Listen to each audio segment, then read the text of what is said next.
Okay.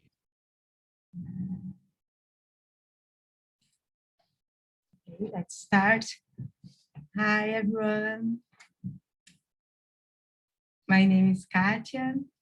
I work at ISAE with Gustavo, with sustainability, international relations, and I'm very happy to be with you in the last edition of BSIEM. So whatever you need, let me know, I'm here. And now I want to introduce you to Flavia Feliz, an amazing person who is with us again. Thank you, Flavia. And she is a Brazilian entrepreneur with a focus on social impact. And now she will share some of her experience with us. Thank you, Flavia. Please. Yes, thank you, Katia. Hello, everyone. Good morning, good afternoon, good evening. I don't know where you are in the world. Here in Brazil, it's 9 a.m., so it's bom dia, good morning. For those of you who can open your video, I would love to see your beautiful faces, so I don't feel that I'm talking to myself here. Only if you feel comfortable, of course. It is a pleasure to be here again, Gus. Thank you for the invitation, Katia, as well. I'd like to share a presentation. I don't know if I'm able to. Maybe Katia have to enable me. So I can share some slides. Thank you, Celso, for turning your video on. You're good, Flavia. I'm good to go? Okay. Okay.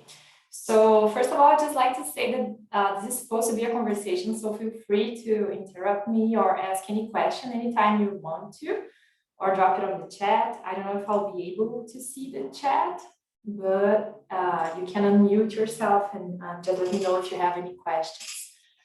So here we are again, talking about social innovation. I know you'll have a very busy week this week to hear more about our Brazilian context on social innovation. So today the idea is to talk a little bit about some initiatives and give you some examples. I know you've been learning some of the concepts in theory, and the idea here is also to share some practices.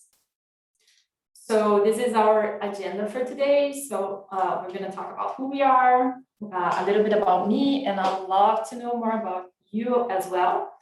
And then we're going to talk about what is social innovation, how it works, so the process and some examples, some Brazilian examples specifically, and why doing it is so important, especially nowadays during this pandemic. So I believe it was last year we were talking about it.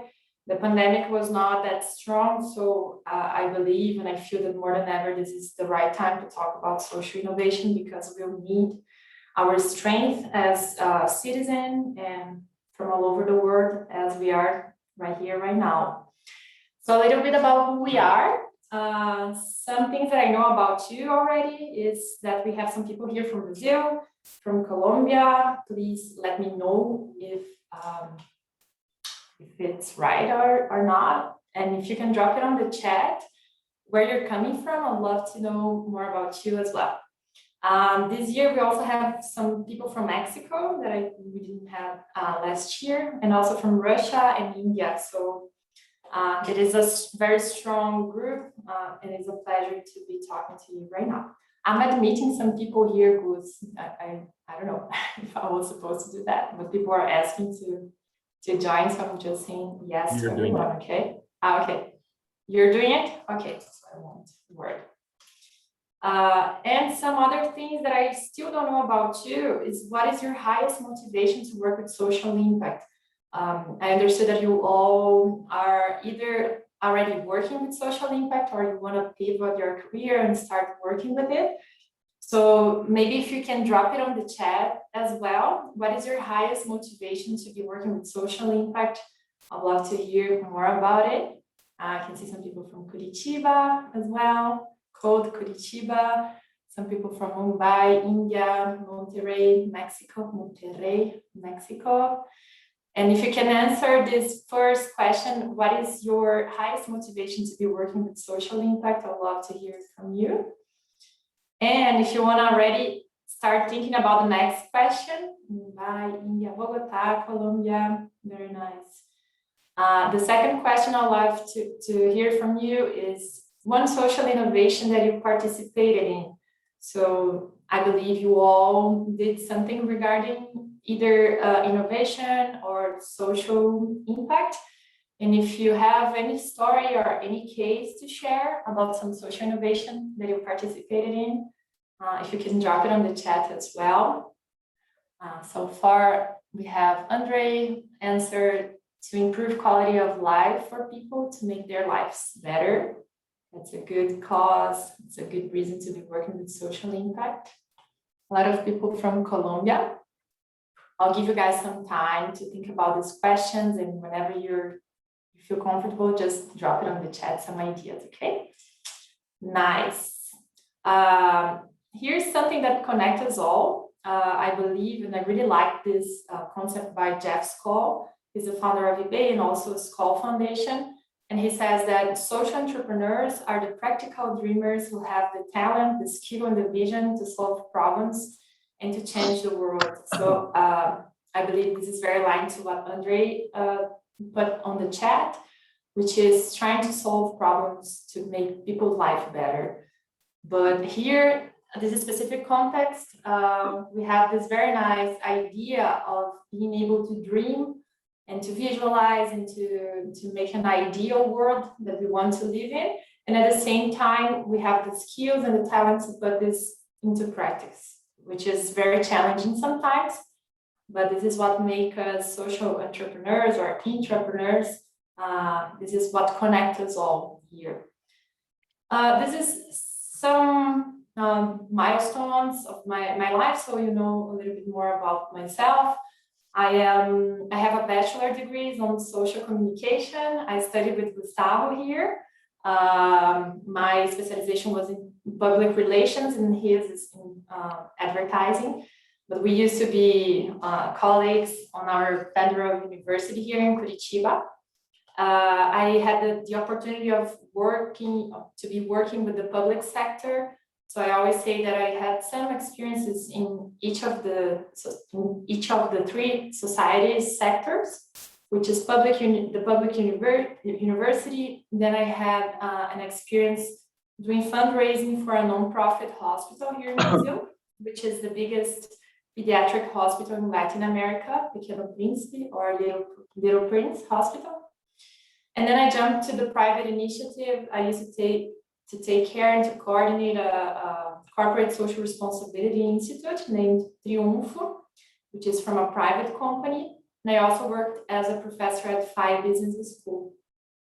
In 2017, I had the first experience of being an entrepreneur myself. So I am the co-founder of Bar Boulevard. It's a wine bar, and we serve drinks and nice wines from Brazil and from other places. And this was my first entrepreneurial experiences, as well as Cabori, which is a gastronomic villa here in Curitiba. And I used to take care of the marketing and the sustainability here. In 2018, I joined WeFlow. So WeFlow used to have another name. And then when I joined, we passed through this rebranding process and we remodeled the organization. So nowadays the name is WeFlow. And I was also working for Legado Institute, which is one of the cases that I'm going to bring here as one of the most important organizations here in Brazil that work with the ecosystem of social impact. I used to coordinate their graduate course on social entrepreneurship. And then in 2019, I received a scholarship to study at the University of Southern California, USC. And I spent 1.5 years there doing my master's. I graduated December last year. And also during this journey, before I went to USC, me and my partners, we co-create Flowy Impact Experiences, which is a program. It's an immersive program of gathering people from all over the world to get to know a specific ecosystem focused on social impact. So we did this 12-day trip here in Brazil to present the Brazilians' cases of social entrepreneurship and also some companies that were impacting positively the world here. And we did that for a group of students from USC. So I did that before I went there and became a student. And in 2020, as I said, we remodeled some things at WeFlow. We are now a B Corp. We have the pending B Corp certification. And I also am working with San Francisco Baking Institute, which is an organization from California. So nowadays I spread my time between Curitiba and also San Francisco and Los Angeles in California. We have some nice examples from you that I'd like to share. So we have Aditya. She's a pharmacist and she sees herself with a lot of scope of conservation of traditional knowledge. Very interesting. I believe you're from India, so I'll guess you have some Ayurveda work. I'm curious to learn more about it. Make people help themselves. This is a very good cause. Natalia is sharing here that she works with street dwellers, providing them food and medicine. Agua panelazo. Very interesting. And Andre is also sharing an example of social innovation. He participated as a volunteer at the gymnastic championship among children. It was very special, inclusive, with kids with disabilities. Very, very nice. Andre, thank you for sharing this story with us. We're gonna save this example for later, but this is a very, very nice example of a social innovation project.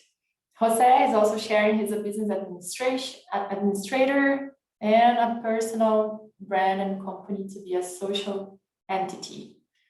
Very nice. Very nice to begin with some stories. So a little bit more about WeFlow. As I said, I'm one of the co-founders. We're now a pending B Corp.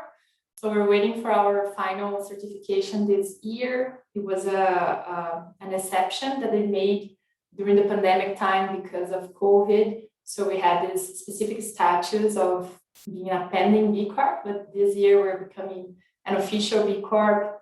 We're very proud to be part of this global movement. And you're gonna hear more about B Corps with my partner, Paulo Cruz Filho, I believe in some days, I don't know when exactly, but I'll let him explain to you more about the B Corp movement here in Brazil.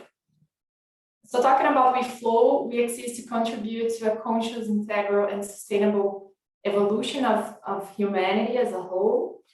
We do that through some services and programs. We now have this hybrid approach, both in person and online. So before COVID, we used to do basically everything in person as the experience that I told you, and also our consulting. And nowadays we're trying to remodel the way we give our services. So what we do is we offer consulting or education, impact experiences, and also mentoring and training in the areas of social innovation, social impact, sustainability, ESG. And one of our favorite topics is conscious leadership development, which is something I'm truly passionate about. I have my spiritual path, and we were able to join some of the views that we have from different philosophies and also from different methodologies. And we co-created this conscious leadership program that we're offering through WeFlow nowadays. So it's something that is very much aligned to my heart and to my personal purpose. This is our team. So Alessandra, my partner, is in Barcelona. As I told you, I'm between LA and Curitiba. Paulo Cruz Filho, that you'll get to know him, he's in Curitiba, also with Raíssa, Mayara, and Gabriel, which is close, he's in Ponta Grossa. And we also have other partners in Europe, which is Roberta in Zurich and Lisa Valença in Poland, so Krakow. So whenever you need to reach out to us, these are our bases, and we're all Brazilian. So this is what connects us. We're all Brazilians that met here in Curitiba, and each of us went to different places in the world to get to know the local ecosystem in order to bring it back to Brazil. So this is one of our main intentions when we went to these different countries. So these are our bases nowadays. And we flow, if you look at our mandala, our little logo, this is all that it's bringing. So consciousness, positive impact, nature, connection, and the concept of localism, which is thinking globally and being connected globally, but focus on impacting our local realities. So this is how we do it.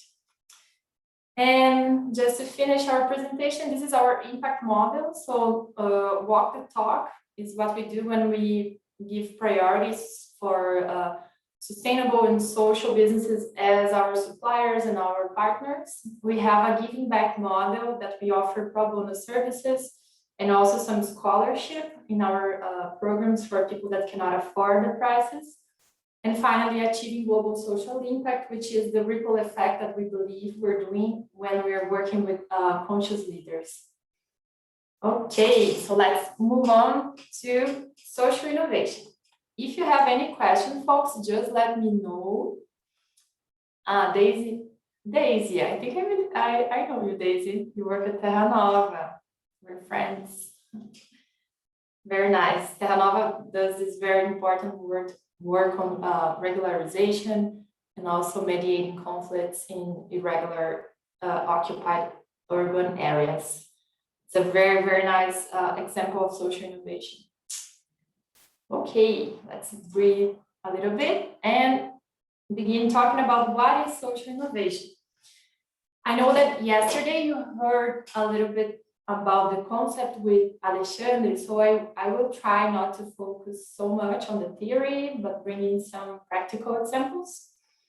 But just to give you an introduction, this is a concept that I learned last year. It was not on my master's. I was actually reading this other book called The Biology of Belief that explain not only social change, but also our relationship as a whole as something that is not linear. So I remember when I first heard about social change, I heard this explanation of going from the A point to a B point. And this has a very linear idea of getting this thing and transforming to another thing, and that's it. So the idea that Dr. Bruce Lipton brings in this book is the interdependent concept. So this is how we're learning nowadays, and more than that, this is what we're seeing in practice. So for the first time in our whole history, the whole planet is sharing one big challenge, and we have the same challenge, and we're understanding how interdependent we are. So a virus that began somewhere is now affecting people everywhere. And we're seeing that not only the problems are interdependent, but also the solutions have to be in order to face these complex problems. So this is an idea that I like to start with. And another reflection is talking about innovation. So this is a framework that my partner Paulo, he brings. He'll probably talk about it with you. But the idea here is to understand how we grew up as a society from the 1400s until nowadays.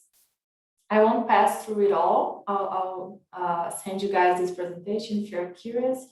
But what I like to highlight here is that nowadays, and more than ever, we're facing this collective and non-market interests that are our priority right now. So we realize that this is the only way of solving or to facing these big challenges that we're facing right now as a humanity. So it is very important that we are not looking at our individual interests, but we're looking for the whole, for the collective, not individual. And also not so focused on profit, because if we're only aiming for profit, there's no way we're going to overcome this crisis that we're facing right now. And the only way of getting over it is to have this idea that we're not coming back to what it was, and we need to reinvent our system, our economy as a whole. So this is a lot about what the B Corp movement brings. Their concept is to redefine the concept of success in the economy. So this is the basis of what we're talking here about social innovation, okay? Okay, are you there? Still there? Are you awake? Okay. I have a challenge for you. So either if you have your camera on or off, I'll give you guys 1 minute to find and to search and to find any kind of object or a representation of something you consider to be innovative. I'll stop sharing my screen and I'll give you guys 1 minute. You can bring anything, an object, or if you have, I don't know, something in your screen that you would like to share, anything that you believe that is innovative and that represents an innovation, just bring it to the table, put your microphone, unmute your mic, and explain what is your innovation. Paulo is talking here, internet globes on remote sites. Paulo, would you like to unmute and explain a little bit more about your idea?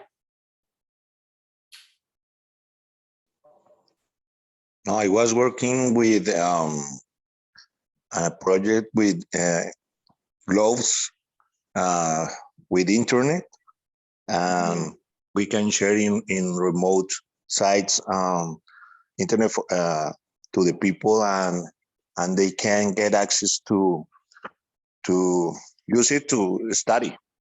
Is that perfect? That's a very good example. So does anybody else have any object or idea that you'd like to share? Yeah, solar refrigerator to prevent food wastage. So Aditya? In the rules, yeah. Yes, okay, go ahead. So I saw a documentary which talked about a solar refrigerator. So this would be powered by solar, but it can be used in rural areas in order to prevent food wastage. The vegetables which have been cultivated, but yet not have gone to the market. They can be stored instead of them being allowed to rot away. So Awesome. I felt this was a very interesting, practical innovation. It is. Thank you for sharing, Aditya. You guys are giving very, very good examples in social innovation. I'll share my object here. I don't remember if it's the same that I shared last year, but this is actually a purse. This is made, this is a social business here in Curitiba called Badu Design, and what they do is getting things from cars. So as you can see, this is a belt, like a car, the safety belt from a car, and also some of the seats pieces. And I love to share this as an example, because sometimes when we think about innovation, we tend to think about technology, right? So this is one of the things that I like to propose here for us to think, is that social innovation is not always and not only technological, okay? So this example that I gave, the social enterprise, they began doing this kind of products that they get from the retail and some pieces that they reuse from the industry that was supposed to be trash. And they turn them into products and they sell it, and they pass through this process of empowering women to learn how to sew and to create this kind of products. And nowadays, this social enterprise is actually expanding their work, and they're working with ESG with some companies. So what they do is going to a private company and doing a diagnosis of what they do, what they dispose as garbage or trash, and how they can reuse it, or do some logistical reverse logistics. So this is just to provoke you to think innovation beyond the technology. So this is a concept that Mirella from Ashoka, she used to be Ashoka Brazil's director, and she says that in the social innovation field, innovation is related to concepts, process, structures, or methodologies that face the challenges of the present, producing positive changes in the world, whether or not they are supported by new technologies. So this is a very nice approach, and I believe this is one of the things that make Brazil very unique. When we think about social innovation, sometimes in our communities, we don't have access to technology or internet, and people are innovating as well, you know, so without the technology necessarily. This is a concept about innovation as well in the same, I'll share the book with you. Is social innovation in the Brazilian context. So they say that innovation is not always something new. So sometimes we believe that we have to build something from scratch, and this is not necessarily that. It is multi-stakeholder. So I'm gonna bring the example of Instituto Legado, and they're a very good example of how to innovate with different stakeholders. So the government, private companies, non-profits. So this is a very systemic approach on innovation. Improvement is not innovation. So sometimes we can confuse both concepts, but not necessarily, okay? It is systemic. It can be either systemic or specific. So this example that I told you about Legado is an example of a systemic approach. And the amplitude is the last concept here that is, as I said before, is not only focused on private interests, but is looking to benefit the whole or the society as a whole, okay? This is another concept going further, talking about the multi-stakeholder factor. So Mari Regina is also a professor here from Brazil. And this is the idea that she brings, that it has to be something that is transforming the world in a positive and sustainable way. And the solution can come from an individual, a group of individuals, or the entire sector. So nowadays, for example, during COVID, the beginning of the pandemic, we had a very nice example of our municipality here in Curitiba, that they actually invite all of the sectors of the society to contribute to solutions regarding COVID. So I know that they actually manufacture some masks in an open source software here using the Fab Lab and the Fab City movement.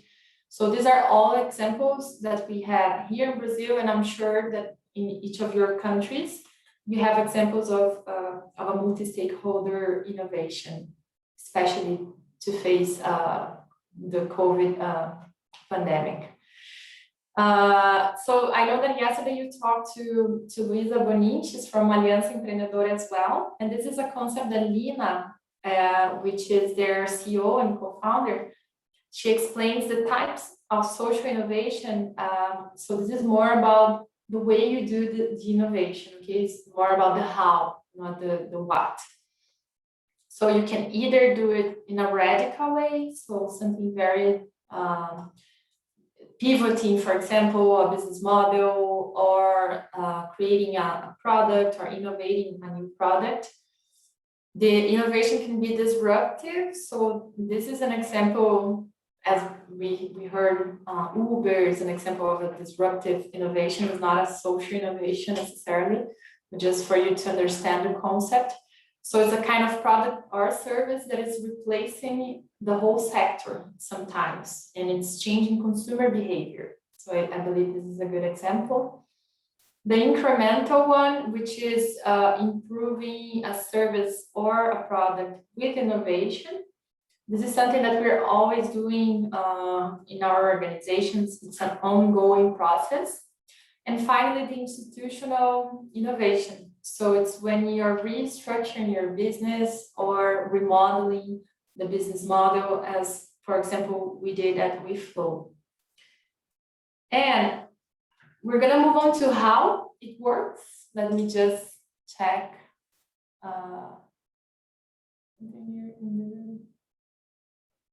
Okay, Daisy just dropped something about the challenge. She was talking about air conditioner. Yes, that reduces electricity consumption. Yeah, this is a very good innovation example, Daisy. I think I saw your message a little late, but thank you for contributing. Okay, So we're gonna move to the practice here. So how it works, some of the process, some possibilities of how to innovate, how to do this process of innovation for your own organization, and some examples of innovations here in Brazil.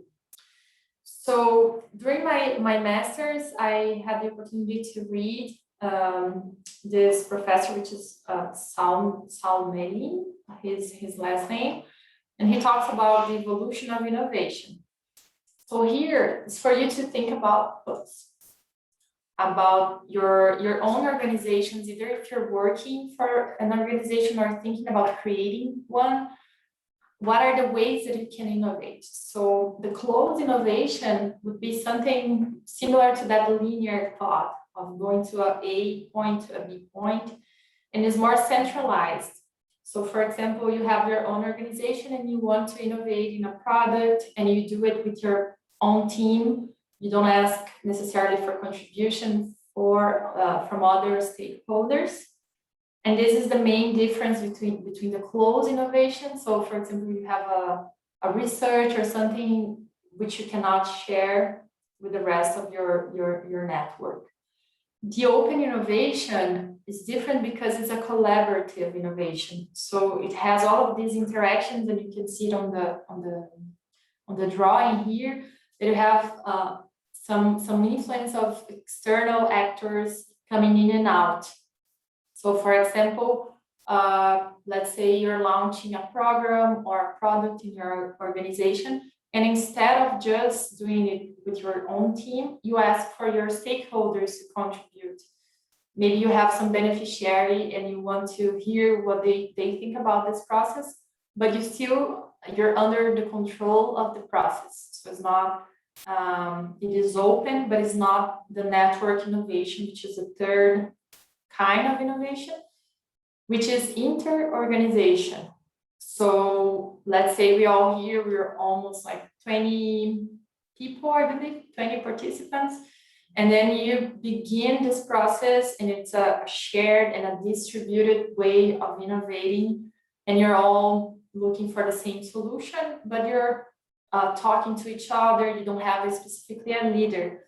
So from what I understood, you're doing a workshop with Gustavo in a few days. And from what I understood, this is the kind of innovation you're gonna experience, okay? And this is just some tips from Greg Settle about how to build an innovative team. So either if you're working inside of your organization or doing this network innovation with other people, and you have to create a team and having the collaboration from people outside your organization, here are some tips. So of course, hire for mission, this is if you're hiring people from your own team, or if you're, let's say you're forming a group to discuss innovation. So you're always focused on the mission you have to accomplish or the problem you're aiming to solve. The second tip is to promote psychological safety. More than ever, I believe this is very important, because in order to create a space of innovation or an environment where people can innovate, it is crucial that it's psychologically safe, because we will have to experiment and changing ideas and making mistakes and then trying to create it again. So in order to do that, it's important that everybody feels that it's a safe environment. Creating diversity, this is something very important, especially nowadays. When I was in the US, we had all of those movements about the diversity, and this highlighted something that it was supposed to be a priority since ever, and now it's becoming actually something that the organizations are promoting in a very proactive way. So when you create diversity, not only racial diversity or gender, multicultural diversity, people from different countries, but also diversity of skills and thoughts, this all contributes to have an innovative environment. And finally, valuing teamwork. So innovation is not something that you do by yourself. You have to count on other people, and the teamwork here is something very crucial in order to succeed. I brought this framework, which I believe is I think it's one of the most complete frameworks that I ever seen in my master's and other studies. It's from Amani Institute. So Ilana, I believe Gustavo also knows her. So Ilana is from Argentina, and she's the co-founder of Amani Institute. And I worked with this framework when I was doing a graduation course here in Curitiba with Instituto Legado that I'll talk to you about. And this is the 8-step framework that they use to create a new idea, focus on social innovation. So everything begins here with the burning phase, which is what is the challenge or what is hurting inside of you, what is burning. Like you see a problem that makes you upset, that you're angry, that you want to fight for. And this is how it all begins. Then the second step is to sense. So then you go to the field to investigate, to collect more information about it. And after you have this information, you start questioning what would be the biggest ideas to solve this problem, or what is the ecosystem not doing yet that I can complement. And then you start associating with other ideas, for example, doing a benchmark or bringing examples from the private initiative that can be applied here. So this is the associating phase.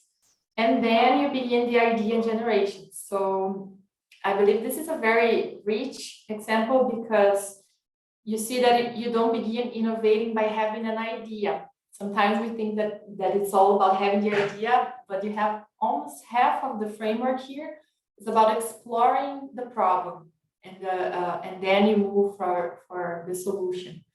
After you have this process of idea generation, then you start experimenting. So this is a phase of think about how this solution would look like and start prototyping. And then you go to the idea networking, see who else is working to solve this problem.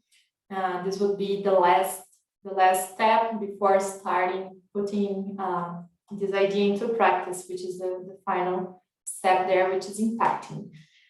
So this is just a teaser for you. If you want to go deeper in this concept, we can talk, and you can have my contact, and we can go further in this idea. But it's just for you to have an overview of one framework that is possible to use.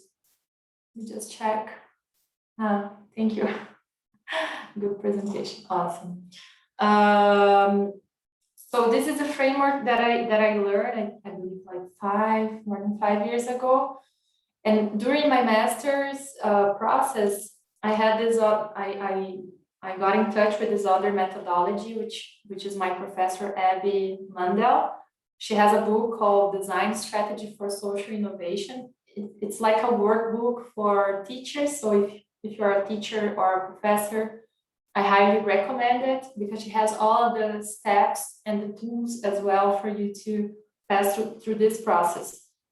It is very similar to the Amani framework, but it's a little simpler. It's more simple. So here I had the opportunity of passing through this process while I was in my master's. Me and my team, we decided to work with the LGBTQ community in Los Angeles, and we passed through all of this process. So I still remember we had to do 30 meaningful conversations, each of us. So I had to find people from the LGBTQ community and talk to them with different methodologies, which is a day in the people's life or doing some other research or experience tour to understand how they live, basically. So these are very nice tools when you're working with different communities. So sometimes you cannot just share Google Forms, let's say, to learn about the problem. You actually have to go to the field and talk to people, looking people in the eyes and exploring more about their problem and their challenges. And then we went to data interpretation. So this is the phase. So see that I'm making a parallel here. The yellow one are the phases of my professor, Abby Mandel, and the other ones are Amani's framework. So after that, we did this data interpretation. We had this exercise of thinking, how might we use this tool or this method or this product to solve this problem? So you start associating and making a lot of sentences. How might we use a cell phone to solve the problem that the LGBTQ community is, they don't feel safe, for example. And then you do it with a lot of different things in one side and a lot of different small challenges in the other side. So this is just an example of how to do this, questioning, associating process until you began doing the ideation or the idea generation process. So you can do it either a brainstorming, a creative workshop, the 6 thinking hats is another methodology. So from that, you move on to prototyping, which is, I believe, is for me at least, is the funniest part, because you begin looking at your ideas, they materialize. So then you can do it in several different ways. You can literally get a piece of paper or post it and showing how an app would work, for example, or you can do a mock-up if it's a physical product. You can even perform, if you're a good actor or actress, you can do a performance explaining how your idea would work. So these are some of the tools and techniques that you can use. I'll make this presentation available for you, and if you have any doubt in any specific methodology, you let me know, okay?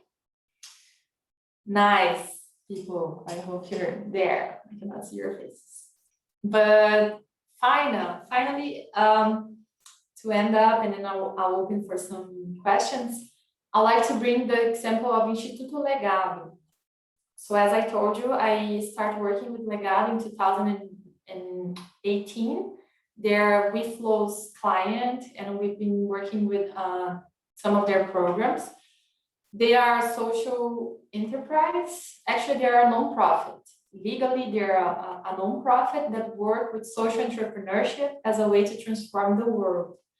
So they began doing it with an acceleration program called Projeto Legado, where basically they have they get donations from their co-founder and from their investors, and they offer the acceleration program for free for nonprofit organizations and also social enterprise. And they pass through this journey, and in the end, some of the best projects can earn up to 10,000 reais to implement their project, which is something around $2,000. And then Legado expands from this acceleration to education. So they have nowadays, they have some formal academic programs as the graduation course that I used to coordinate with them. And they are also professors in some fields, and they do connection with the ecosystem. So nowadays they are considered to be dynamizers of the Brazilian ecosystem of social impact. So they're a very good example. And I believe it's very inspiring, because sometimes you say, for example, WeFlow, this is what happened with us. We don't have one specific cause. So we work in a transversal way with different sectors, with different organizations, in order to do the impact that we want to see in the world. So this is what Legado do as well. They consider themselves as an institution of strategic philanthropy, because their investment is a philanthropic investment, but they do it in a strategic way.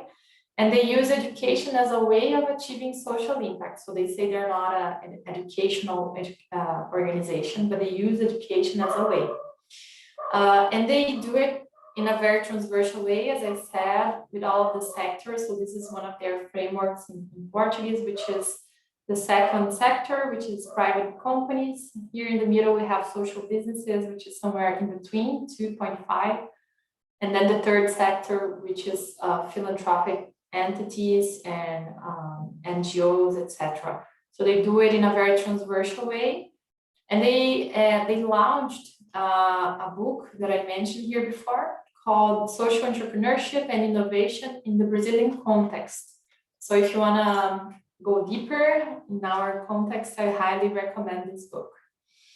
So talking about Legado, I mentioned that they have this acceleration process. And what I did was talking to their founder, which is Dr. James Marins. James Marins, he's a doctor, PhD, postdoctoral.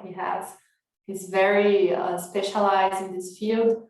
And he shared with me some of the biggest examples that they had during this acceleration, Programa Legado, Projeto Legado, that I like to bring as examples of social innovation.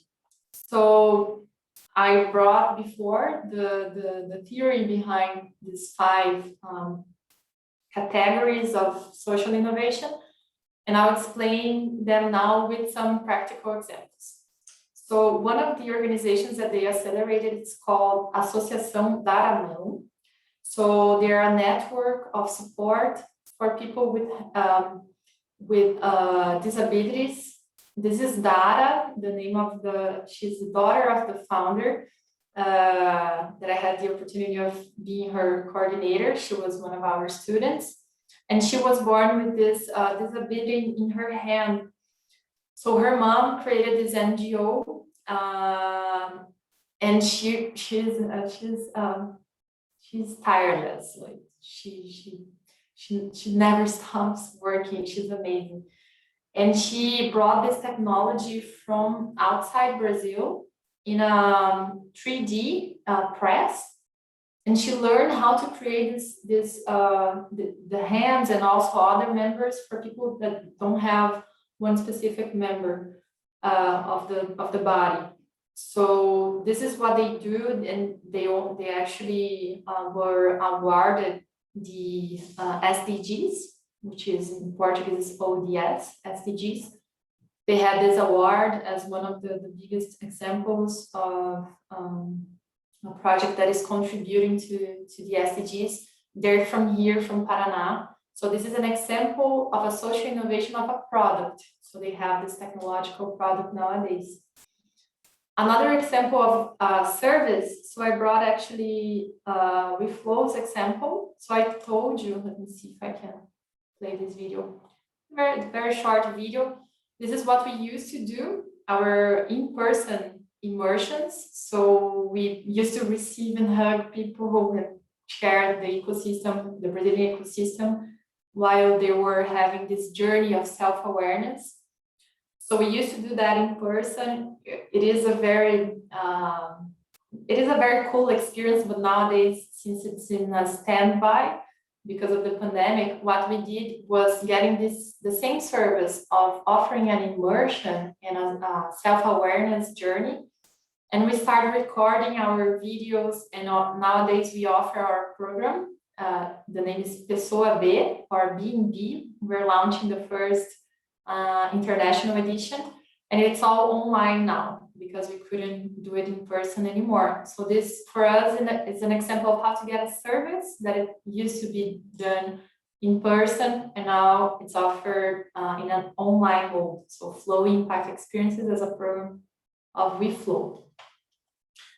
Another example of a technological innovation is the social startup called Brother, that they participated on Legado's acceleration as well. And they actually did they pivot their business model. They used to be a platform to connect volunteers with elderly people and also people with disabilities. So let's say, I don't know, you're older and you cannot go to the supermarket. So they would connect volunteers that were somewhere close to them to solve their needs, or to, I don't know, going to the supermarket or taking them to the hospital or to a doctor appointment or something like that. So they began doing this, And nowadays I heard that they pivot their model and they're doing, they're working with some taxi drivers that are being trained to serve the elderly generations because they need more than just a driver. Sometimes they're alone at home and they need somebody to actually go further in this kind of services. So they use this technological approach, and it's a platform, it's an online platform.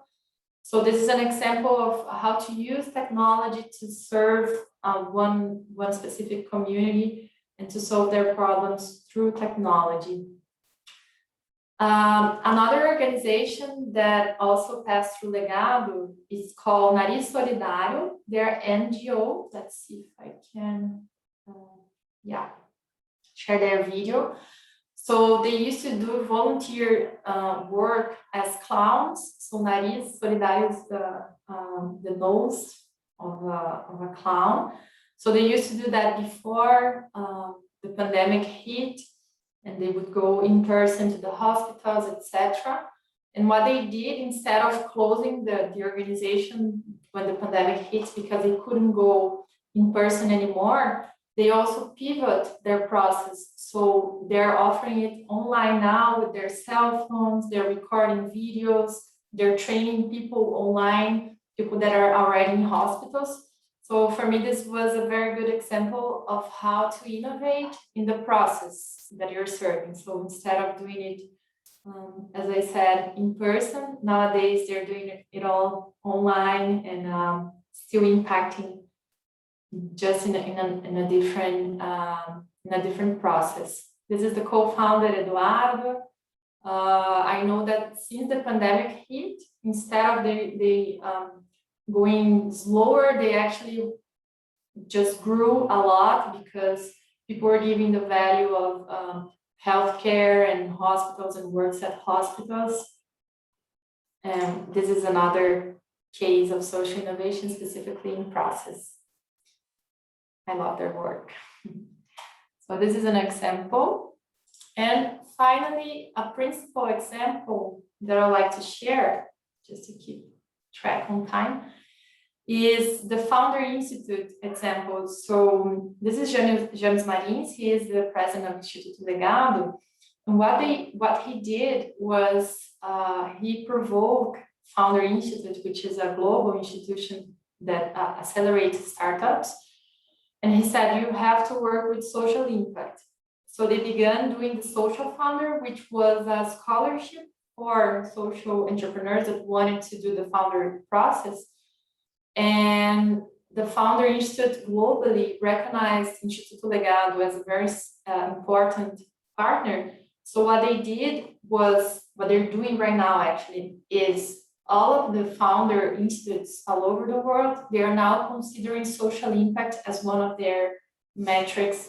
So this is a way of changing the principles of one organization in order for them to be socially innovative, okay? So these were the examples that I wanted to bring. And my final message, just to make sure we'll have enough time, is why doing it. Innovation is crucial now more than ever.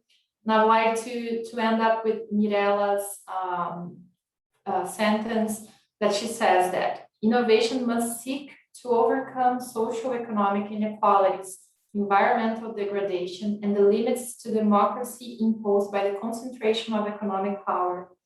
For this reason, effectively innovative are the initiatives aimed at strengthening participation, which implies responsibility, collaboration, and depends on empathy, transparency, and shared leadership. And finally, also creativity, which requires decentralization. So this for me, more than ever, here in Brazil, maybe in your countries as well, this for me is why social innovation is crucial in these times that we're living. So we're all in this together. It's time for us as citizens to be the change that we want to see in the world. We're all learning by doing, as we say, as we flow. And there is a very strong sentence that says that the world needs what you have to give. So whatever it is, if you're an artist, if you're an entrepreneur, I don't know, if you work with finances and accounting, whatever it is, the world needs your talent right now for us to do the change that we want to see in this world. Okay, so that's it. If you have any questions, let me know. Here are my cell phone. I have a WhatsApp here in this number. This is my email. This is WeFlow's website. And I'll stop sharing my screen so I can see your faces again. Thank you. Thank you, Flavia, for this great presentation. Hey guys, anyone have any questions for Flavia at this moment? No, we are right on time, but anyone want to bring something? Gustavo, no questions, but a very good presentation. So I want to tell that to Flavia. I also wrote in the chat. It was a good presentation. I agree. Thank you. Great. So let's take a screenshot with Flavia. So if you guys could open cameras for this moment. I know you're kind of shy today or cold if you're in Brazil. I hope to see you all in Brazil in person. Please come visit us when possible. Yeah. Yes. Let's hope for the next year, presentially, the program. Yes, that's a good idea. Okay, 1, 2, 3, go. There you go. So thank you again, Flavia, for being with us 1 year more and bringing this perspective. I think you brought lots of insights, and tomorrow we are going to discuss about practical activities and ideas from the students. So you brought a really good way to see innovation as a tool for change and transformation. So thank you again for your participation. And as soon as we receive the materials from Flavia, we'll share with you guys so you can have the context and concept that she presented today, okay? Thank you, Flavia. Thank you, Gus. I'm gonna drop our Instagram on the chat. So if you want to start following WeFlow, we're always posting nice things about social innovation. It was a pleasure. Nice to meet you all. Now, I think I'm gonna leave you with the students, right? I'm gonna share the presentation with you all. Thank you. It was a pleasure. Have a nice day. Let's keep on fighting for this world together, okay? Good point. Thank you, Flavia. Ciao. Bom dia. Ciao, ciao. Okay, guys. So after Flavia bring this perspective on social innovation and really good examples about people doing good and changing their realities and bring different perspectives to their realities, communities, etc. Now we are going to shift for a while. So we're going to talk about the company's perspective. So we have here Orlando Nastri, who's going to present the company's perspective on how to use business for good, for help society and create solutions and improve points like this. So Orlando, the floor is yours now. Thank you for being here. Hey, good morning. Good morning for everyone. It's a great pleasure to be here with you. Let's talk about some big companies, how the big companies can try to change some things, some challenges about the social and environmental issues that you are all facing in our time today. So I'm really happy. Thank you, Gustavo, about this invitation. It's a super opportunity to talk. I'd like to just put some slides here. Just let me know if you are. Yeah, you can do that. Watching, please.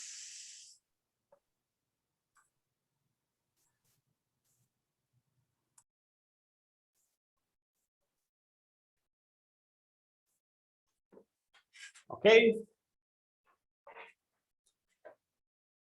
Yeah, perfect. So let's talk about how can you use business for good. That's a great issue because some people say business are destroying the world, the planet. Yeah, in some part, yes, it's true. But we have all the other side, the business promoting transformation, working, transforming a lot of countries, environmental, bring new products and new service. So it's a really interesting topic to get inside, to go deeper. So let's try to do this in the next 1 hour. So feel comfortable to open your camera or to stay without the camera, but let's try to do this as a conversation. You can ask me whatever you want. Anytime, please interrupt me. Okay, let's do this together. Okay. So my name is Orlando Nastri. I'm searching for a positive impact along the 10 years in my career. So I've been working in some companies in Brazil. Votorantim is one of the biggest companies here. It's an industry that works with building materials, with zinc, with orange juice, with banks, financial service, with aluminum, with energy, with a lot of different business here in Brazil. So I'm working in this company more than 5-6 years ago.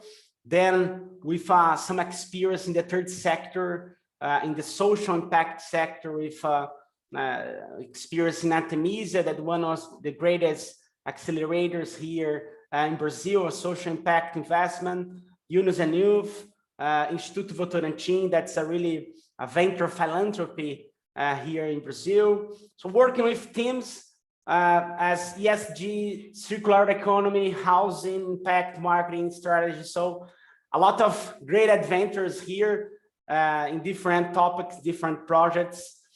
I have always been really curious about some international experience. So I've been in Bangladesh in Grameen Bank some years ago, working with microcredit in rural villages. I've met the Professor Mohammed Yunus, one of the greatest person in all the history in humankind. So I've been working in some projects in Peru, Netherlands, Spain. So a lot of curiosity to learn in this international experience. So I work as a professor in some business schools in Brazil and some events.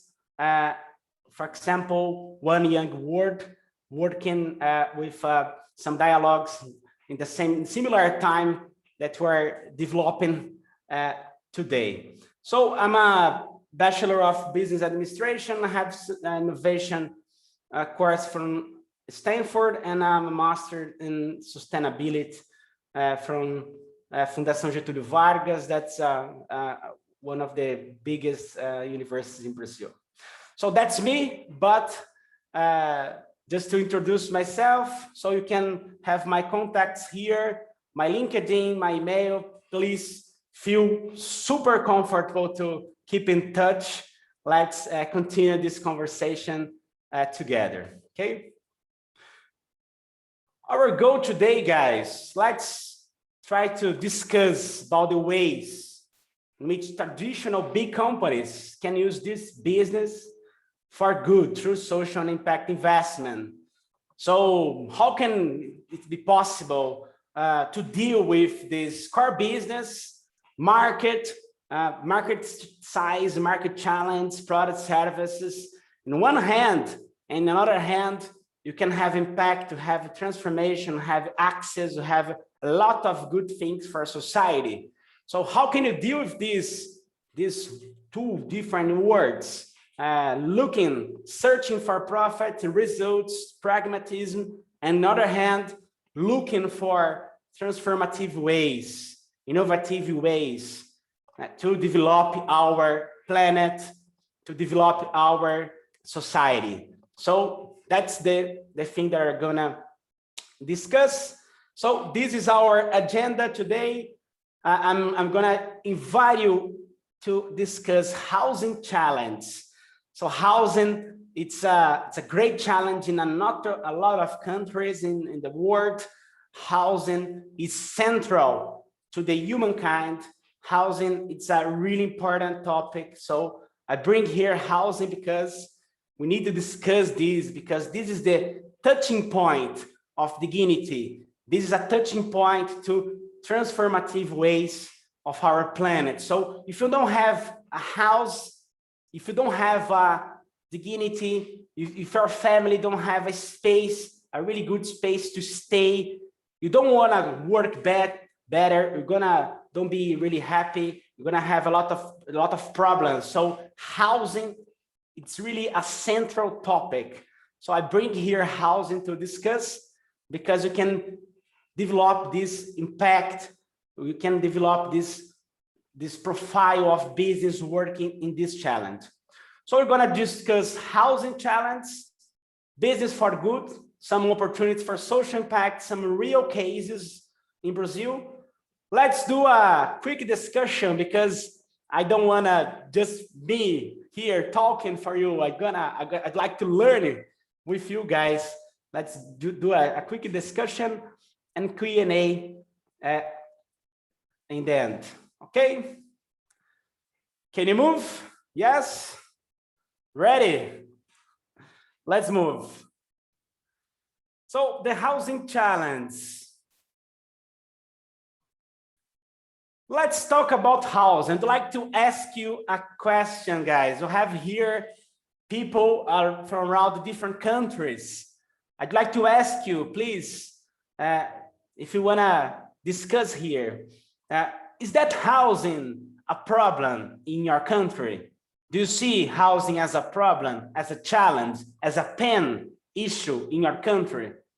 Can you share something to me?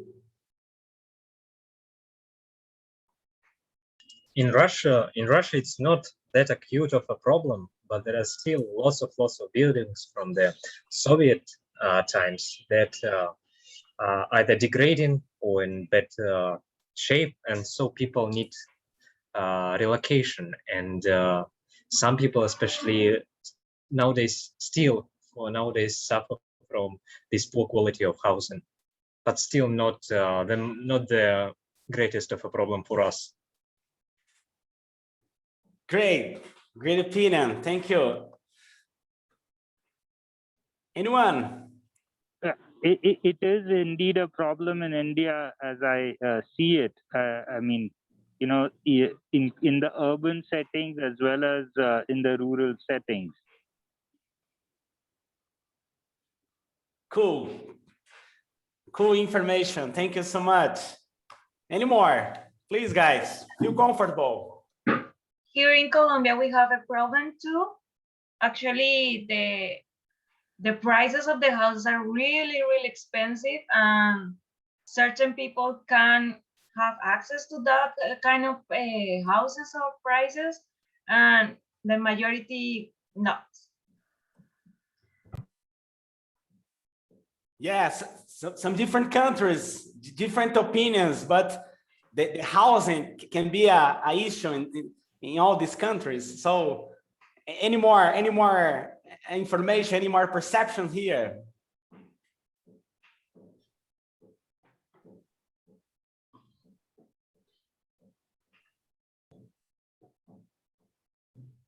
Okay. Don't be shy, please.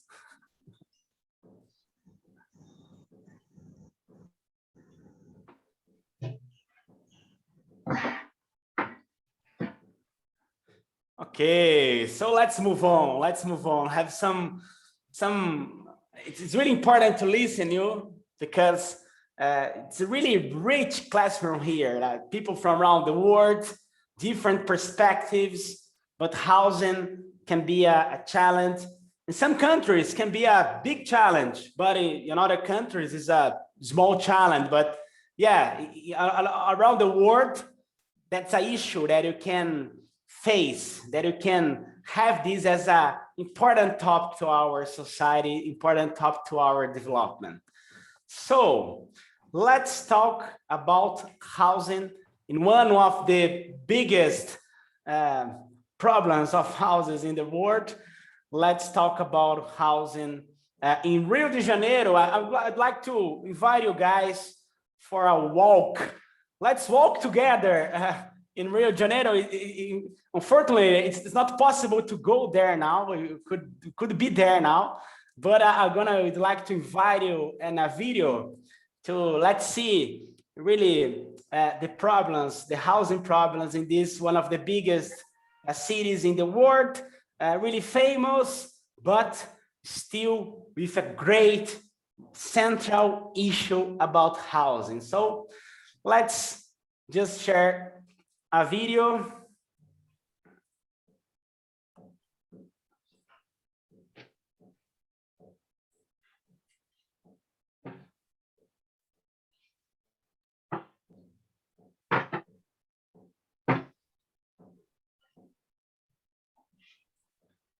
Just a second.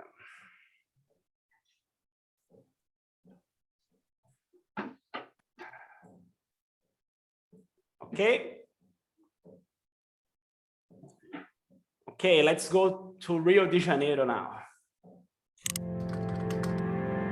If you go to a Google map of Rio de Janeiro and put it into 3D mode, you can see what the city looks like as it was designed by urban planners. But you'll notice parts of the city that don't look like the rest. See the difference? The people who live in these parts of the city with the clean lines and the well-thought-out design are called people of the asphalt. The people who live in these parts of the city are called people of the hill.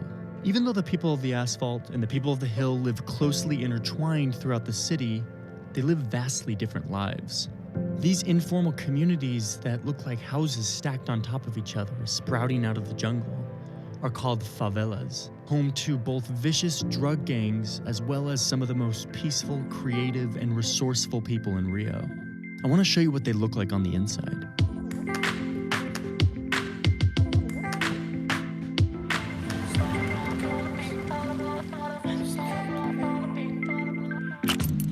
A favela is a community that was built without any oversight of a public authority. No zoning, no building codes, no public services.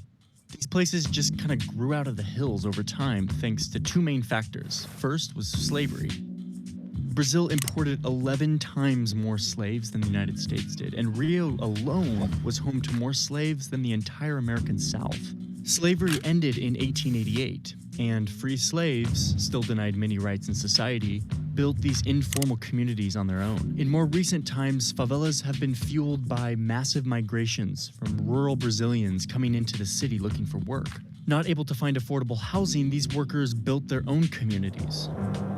Today, 25% of Rio's residents live in these favelas.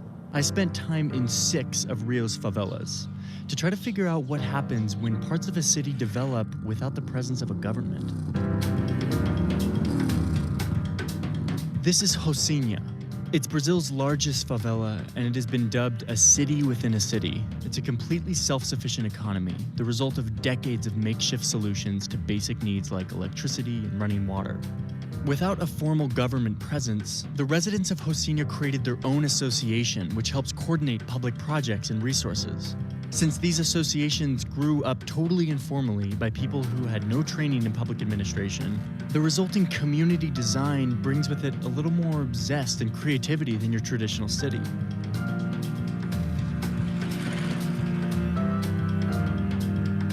But make no mistake, Rocinha is a full-on, functioning mini-city within the city of Rio de Janeiro. This impromptu resourcefulness is common within favelas. Here I am in Vidigal, a favela not far from Rocinha. This man, Paulo, is showing me his garden, but it wasn't always a garden. 15 years ago, this hill that we stand on was teeming with garbage. Paulo decided to clean it up, planting trees and cultivating a garden space that now produces fruit. He did this without asking permission because, after all, there was no one to ask permission from. If you look around the garden, you'll realize that everything is made from trash.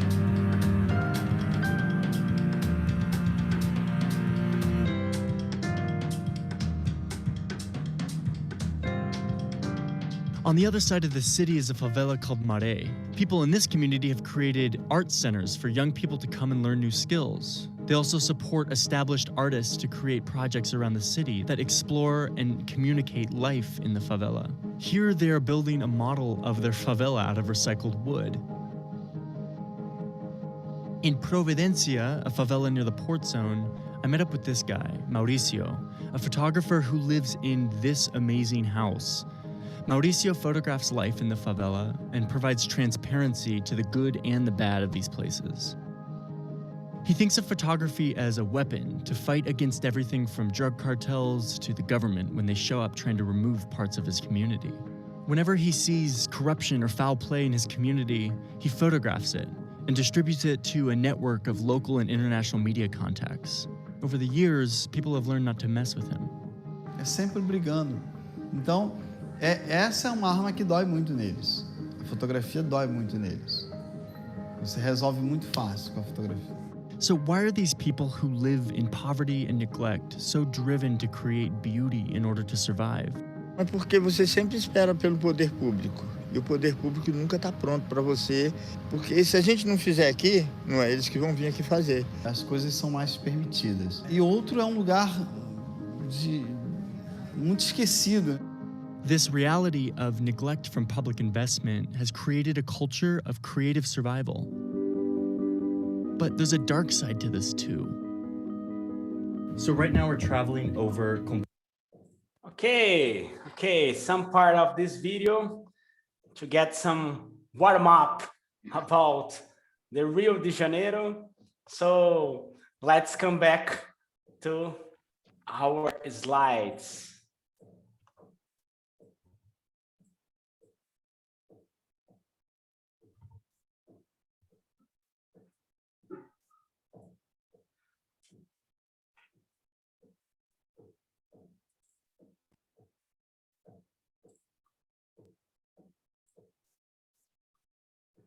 Yes.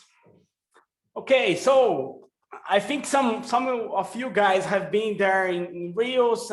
It's a new thing, but Rio it's really famous. That's a great issue, a great problem about housing. Some pains, some challenge. So let's talk about this challenge in society, this challenge in housing. So one of just to beginning the central problem, we have millions of housings, millions of units of housing deficit in Brazil, 7 million motivated by cohabitation and excess commitment of income to rent. So the rent is really high, it's really expensive. So people live together, a lot of people together. So it's a lot of problem because we don't have sufficient housing here. So this is a housing deficit. So it's one of the pains, the biggest pains in Brazil. 9% of the housing deficit in Brazil is concentrated in families that earns up to 3 minimum wage. So it's around 3,000 reais. The currency here in the dollar, it's here above. So you can see like you are discussing the poverty. We are discussing the people that are disadvantaged, that don't have really access to dignity. They're without housing, without solutions, without a way to move on their lives. So 20% of Brazilian population, or more than 30 million people, is potential representation of this social housing market. So it's a lot of pain, a lot of challenge without housing, but this is really a photograph that you can change. You can move on to a new time here in Brazil. We need the new innovative solutions. So continuing with the pains and challenges, we used to have here a big social program, a policymaker, really strong, that spent more or less 400 billion reais, almost $100 billion in the last 10 years in housing, try to solve this problem. So have a lot of public policy here, but instead we still with a great issue, a great problem. So when you look the housing, when you put 1 million reais in housing, you can have, for example, more than 30 jobs, direct or indirect jobs in construction. So this pen, it's a big solution for working. It's a big solution for wage. It's a big solution for opportunities also. So there's some sources that say that more or less 0.7 cents of additional income generation can be generated for every R1 invested in social interest housing. So if you put money in housing, you can bring back money because all the economy, all the dynamism of economy can move on in new economic way, new social development. So that's a really pain, a really challenge, but that's a great opportunity here. Then you can bring new solutions. So let's talk about these opportunities. How can you move for social impact? You have a central issue here of housing in Latin America, especially, but in a lot of countries that you live also, it's a big issue. So you have the government, you have the policymakers, but you also have the companies. You also have the foundations, the people that are moved for philanthropy can make social investments, social impact investments. So let's see a bit of this. Business for good, some opportunities for social impact in housing. I'd like to introduce you guys Votorantim, the company that I work. Again, is one of the biggest companies in Brazil, working in several sectors.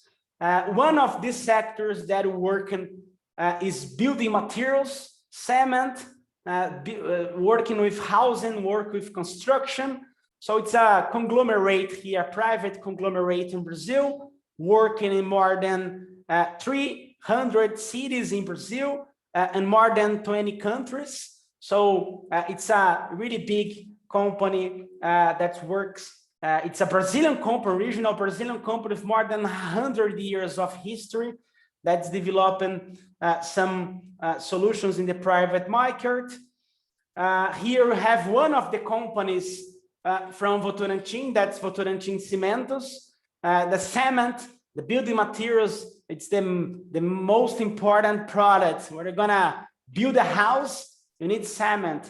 You're gonna build a bridge, you're gonna build an infrastructure, you're gonna build walls, you need cement. So Votorantim Cimentos is one of the biggest companies here in building materials, construction materials, working in this housing challenge. So how can this company, this big company, can try to mitigate the pain of social housing in Brazil?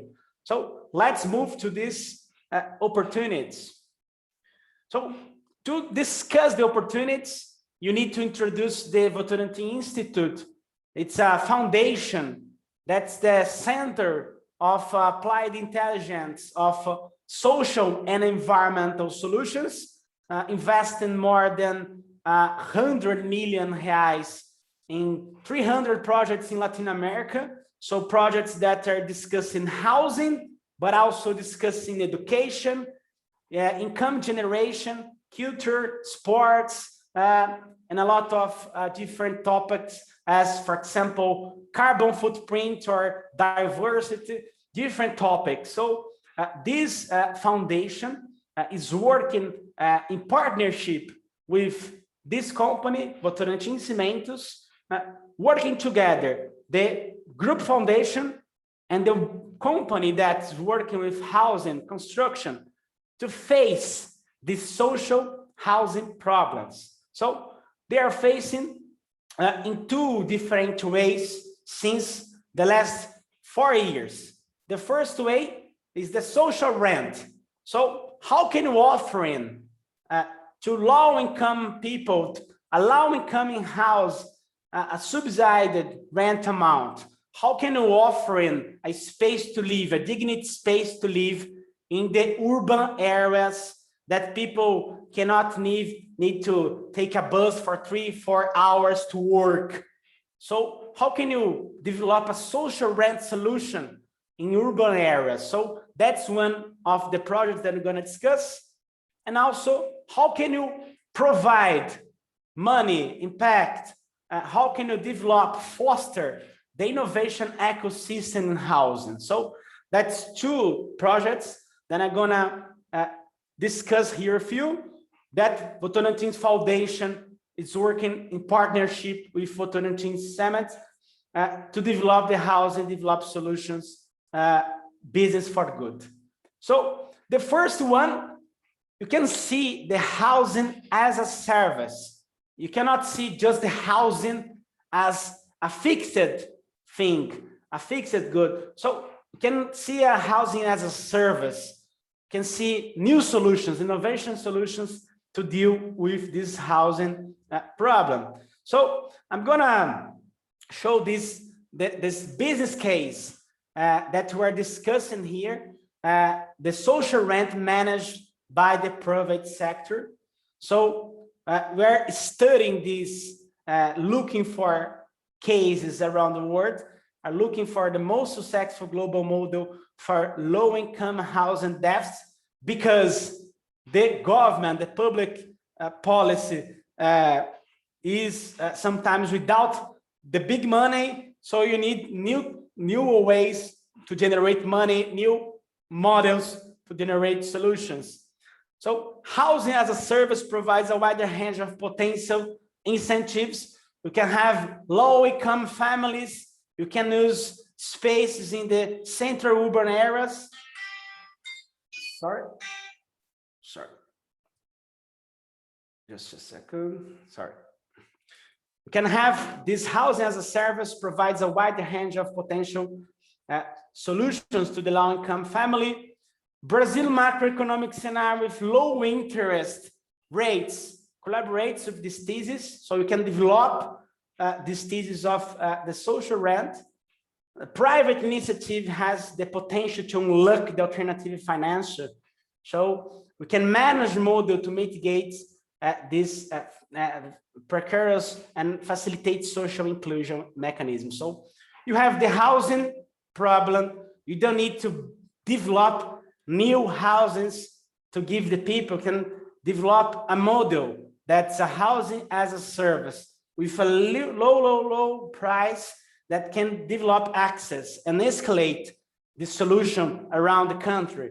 So we are discussing this in the past 3-4 years, partner with some investors, discussing with the government, discussing with NGOs. We are discussing with housing movements, doing a lot of meetings here in Brazil, and we reach this model that's a model that combine the target audience. So we're gonna target the really low-income people in Brazil, in São Paulo, in the great central urban areas. We're gonna have access to people, to this family that are without housing today.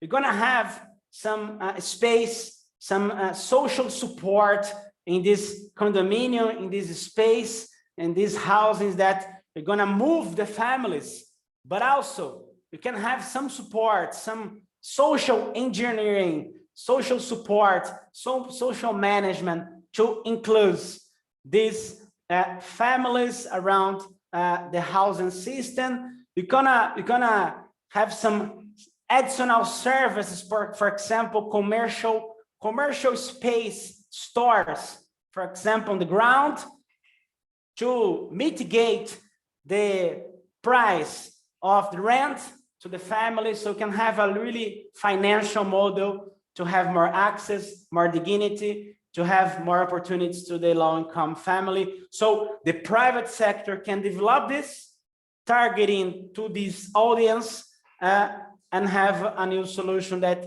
we don't have these solutions of a social rent in Brazil nowadays. So that's a model that we're discussing and developing.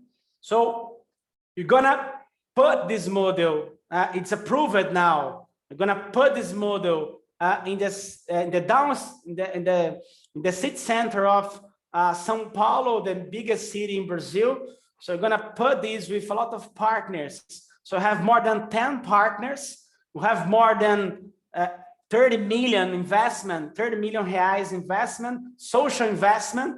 And we are putting this now in a governance. We are going to construct this social house, the social rent, to bring more than 1,000 families to the center of São Paulo. Families that we are without in housing, families that live really far away from the work, families that don't have access to a lot of free time because they are spending their lives in the bus, spending their lives in the subway. So we're gonna do this. It's approved already. In the next 2 years, gonna have this operation in São Paulo, gonna be a case. So this financial mechanism, I'd like to really have a highlight here.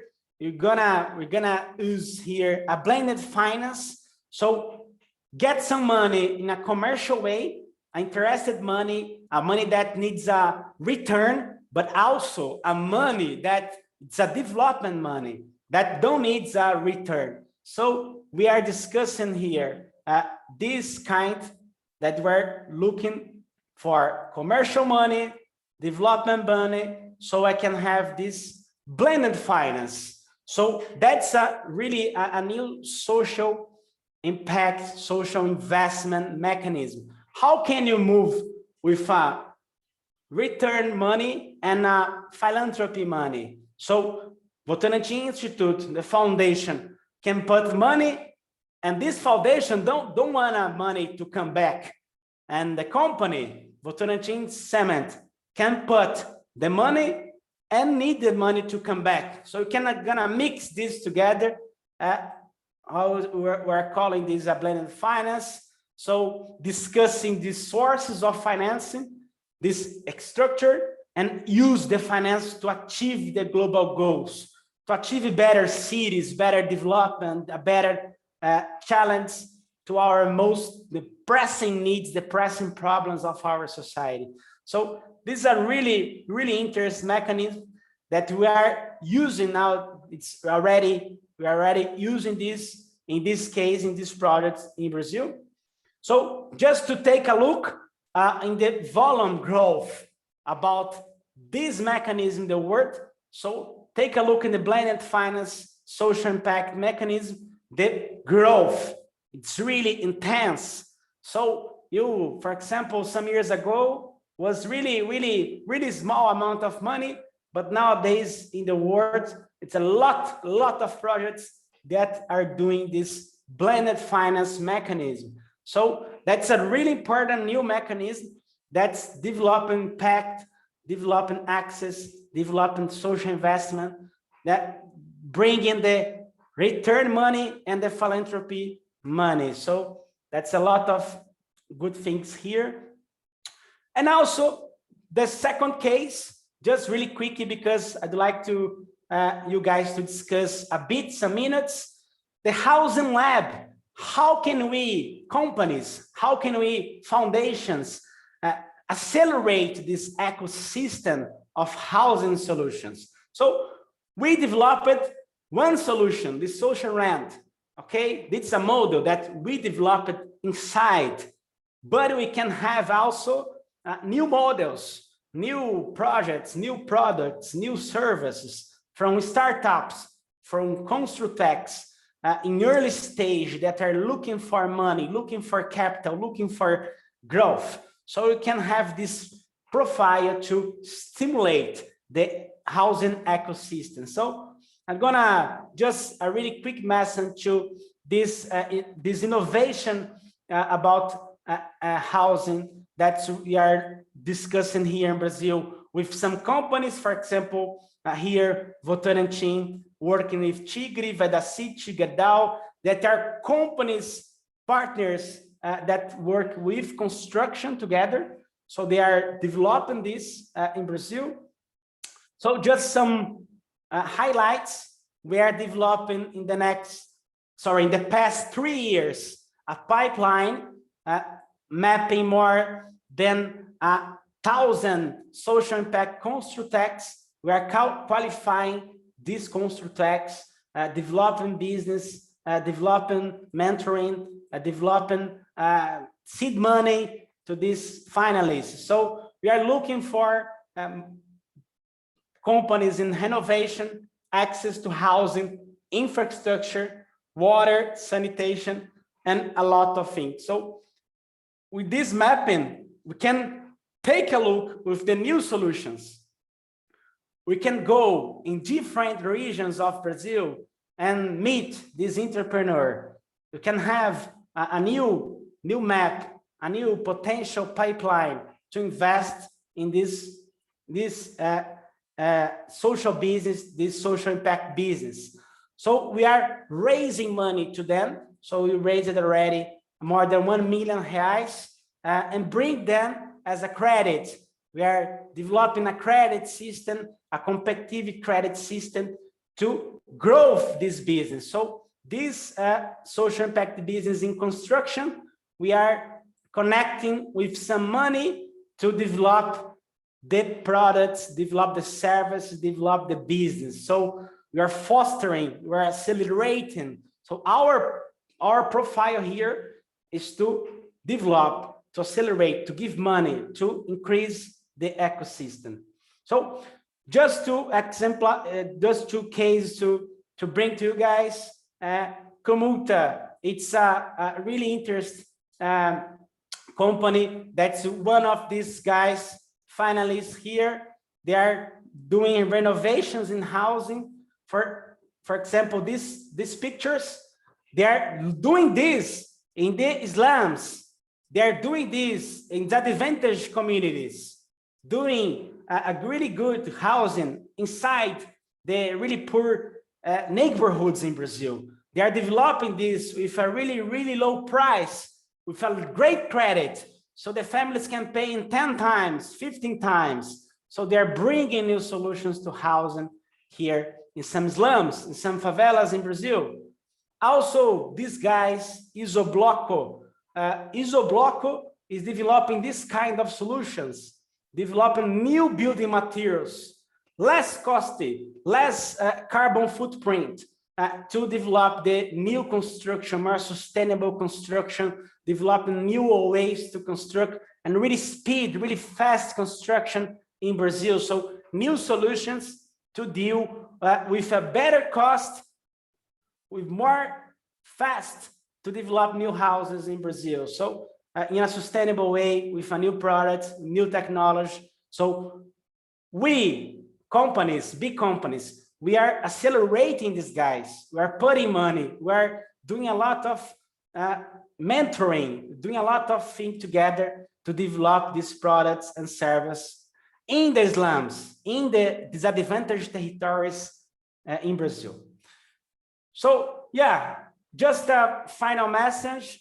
I do believe the winning companies will be the companies that will generate value to the world in 3 ways. In way of doing business, so we need to have business, doing business differently. That's our time. That's our time in humankind. That's the pressure of the world, the planet. So we need to move on to new mindsets. You have to have new products, new servers, new ways, new innovative ways to offer in the world. You have to be, you have to have new commitments, new relationships. So in terms of housing, the company generating a positive impact on social housing as its core. So it's not a secondary thing, it's the core. So we need to move on, new products and services to this housing challenge to bring this great company, big company, and to fostering, accelerate this ecosystem of solutions housing in Brazil. So I just would like to invite you guys for a quick discussion, a discussion in groups. So I have here some questions for you. For example, I'd like to understand how can you apply the discussion to your reality? In your country, housing is a challenge. How can business develop solutions for good and housing? Let's share a bit. Let's learn a bit. So my invitation is that you can share some impressions, share some discussion in small groups. Then you come back in really short minutes. Okay? Can you do that, guys? Yes? It's really free conversation. Just share, just learn, just put the housing challenge, just put the solutions, just think about the companies, about your country that can bring solutions as, for example, of Votorantim are doing in Brazil, but for sure you have a different companies in your country that can bring new solutions. So Gustavo, can we have some groups now? Yeah. So Katja, can you please divide the students or make me co-host so I can? Yes, can be just 5 minutes, okay? Just really short. Okay, just a minute.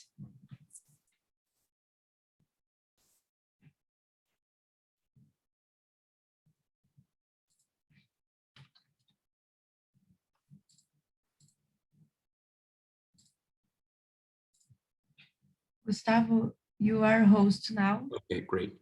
How many per group, Orlando? 3-4 people. I think it's okay. Okay.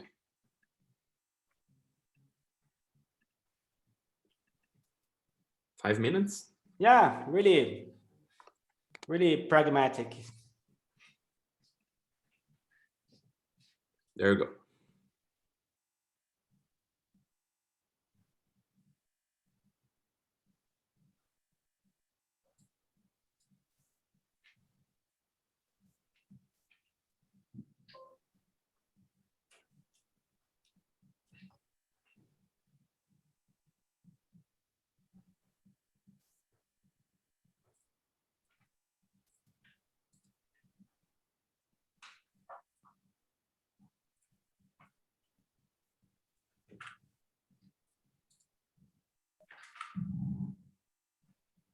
Gustavo, if you don't mind, I have decided to stay here. Is that too short? Seems like 2 minutes. Yeah, guys. So let's share here some thoughts, please.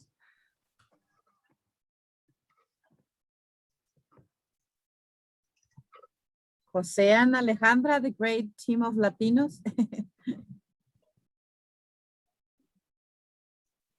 How was it? How was, please?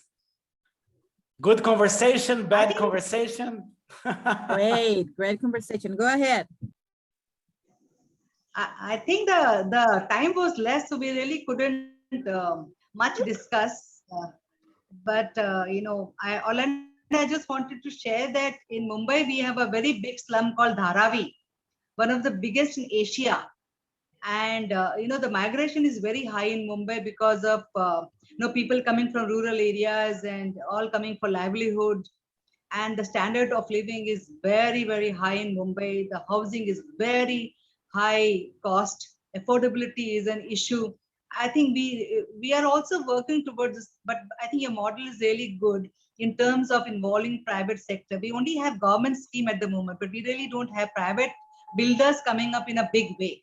I think that is the area we should really think about in terms of making it more affordable and more livable. So just wanted to share that this is something which we had discussed in our group, and because of time paucity, we all couldn't really talk much about it. Yeah. Thank you for your great comments. Thank you so much.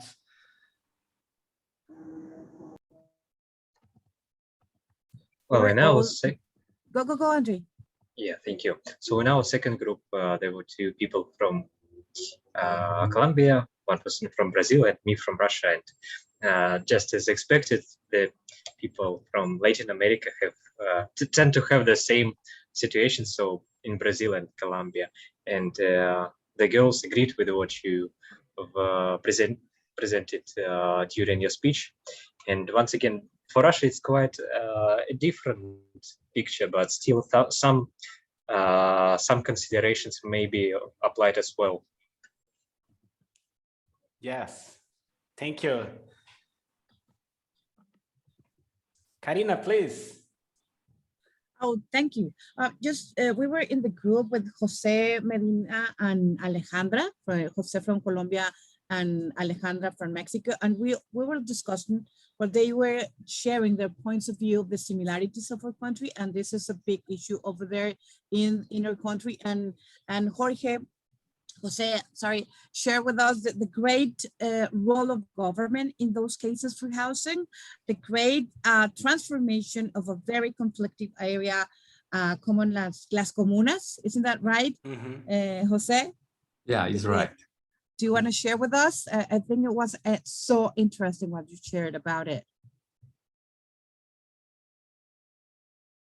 Well, he said that the great transformation of a very conflicted area to now a great zone of tourism, of innovation, with a great intervention, of course, of the government, but also the society, a great transformation for Colombia.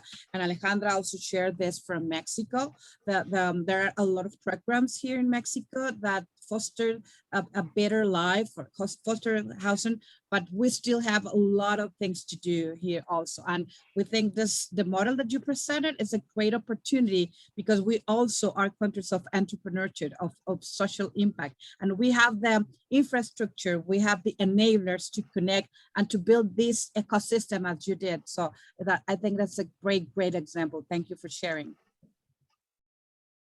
Yeah, cool, really good. Nicholas, please, feel comfortable. Yeah, so the time was very less, but then I had like an idea, as Neja ma'am had previously said that, you know, Mumbai, I reside in Mumbai. So Mumbai has one of the biggest slums in Asia. One problem that we have is that the slums are so huge that you could probably get lost in them. So if you want to, you know, for example, a situation like COVID, if one person gets infected, then the way it spreads is like a matter of hours, not like days, because the population density is quite high and people are quite close to each other. So one thing that, you know, the government has done is using drones and geographical, you know, information systems to basically map out that area and to identify various choke points, so as to, you know, stop the effect of COVID, you know, to getting spread to different areas.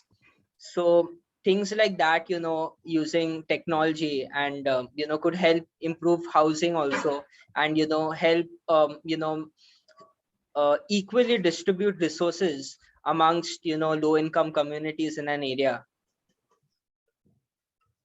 Cool approach, different approach, and a new mindset. So yeah, in different place, you have different ways to deal with these problems. Yeah, so really good, Nicholas. Thank you about your comments. Anyone, guys? Yeah.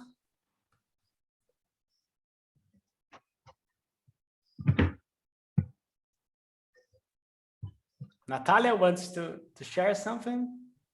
Oh, no. Okay. So hello. Yeah, please.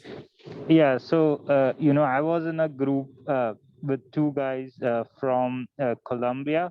And one of the things, you know, that we found, you know, is common in both the places is, you know, the currently existing housing, social housing by the which is provided by the government. The people do take that, but then they rent it out and still stay in slums.